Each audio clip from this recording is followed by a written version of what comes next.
Monsieur le Président, Monsieur le Premier ministre, Madame et Messieurs les ministres, mes chers collègues, de ce débat, nous pouvions attendre le pire comme le meilleur.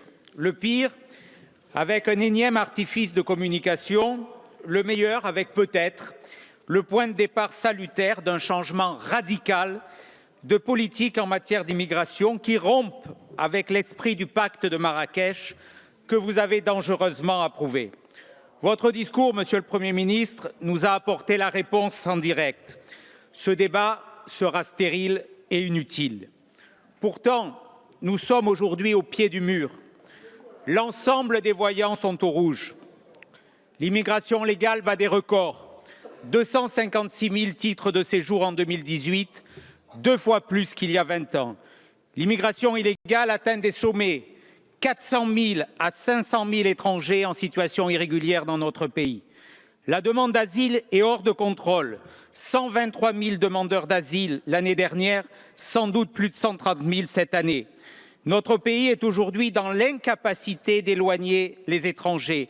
95% des déboutés, selon la Cour des comptes du droit d'asile, demeurent sur notre territoire.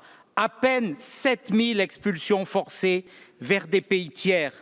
La délinquance est surreprésentée chez les étrangers. 4 000 étrangers dans le fichier des personnes radicalisées. 16 000 détenus étrangers. L'assimilation et l'intégration sont en panne. 43% des immigrés d'âge actif se trouvent sans emploi. Le communautarisme gagne chaque jour du terrain et des campements s'installent au cœur de Paris. Nous sommes bien dans la situation catastrophique décrite avec lucidité par Gérard Collomb le jour où il a quitté la place Beauvau. Aujourd'hui, on vit côte à côte. Je crains que demain, on puisse vivre face à face et nous disposons de très peu de temps pour y remédier. Oui, le temps est compté. Hésiter encore plus relève d'une trahison envers l'avenir de notre nation. D'autant plus qu'en raison des évolutions démographiques, géopolitiques et environnementales, la pression migratoire aux frontières de l'Europe ne devrait cesser de croître au cours des prochaines années. Cela a été dit, la population africaine devrait doubler d'ici 2050. Or, jusqu'alors, votre gouvernement a adopté des pudeurs de violette sur le sujet. Le président Macron estimant tour à tour qu'on ne pouvait pas parler de crise migratoire et que l'immigration constituait une chance. Son discours vient de changer, c'est heureux, mais les actes ne sont toujours pas là.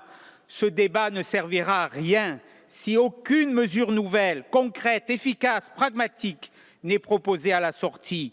Pourtant, des solutions existent pour permettre à notre pays de retrouver sa souveraineté, sa capacité à garantir la cohésion sociale et sa sécurité.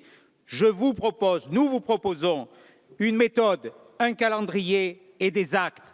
Une méthode, le référendum pour sortir du déni et de l'immobilisme du politiquement correct. C'est au peuple français de décider et à lui seul. Un calendrier, ce référendum avant la fin de l'année, avec des mesures applicables dès le 1er janvier 2020. Des mesures, des actes, 12 mesures fortes. Avoir le courage des expulsions.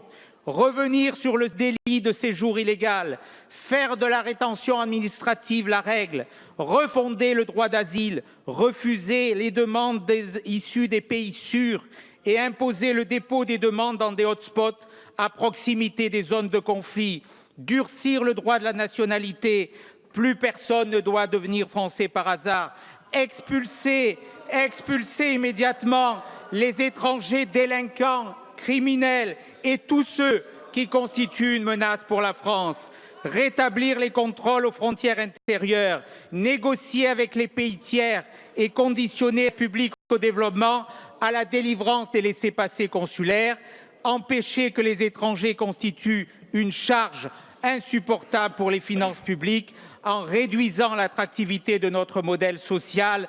L'AME doit être réformée en garantissant seulement l'accès aux soins urgents et vitaux. Assimiler, mes chers collègues, en promouvant les valeurs de la République et la laïcité républicaine, alors que, comme vient de le dévoiler l'Institut Jean Jaurès et l'IFOP, 46% des étrangers musulmans, selon la Fondation Jean Jaurès, considèrent considère que la charia est supérieure aux lois de la République. Cela devrait tous nous mobiliser. Il est des moments dans l'histoire où ce qui se joue doit dépasser les préjugés et les dogmes. Fort dans les mots, le gouvernement a jusqu'à présent été faible dans les actes pour juguler l'immigration de masse. Aujourd'hui, nous vous demandons solennellement que ce débat ouvre la voie vers une réforme concrète, globale de notre politique migratoire.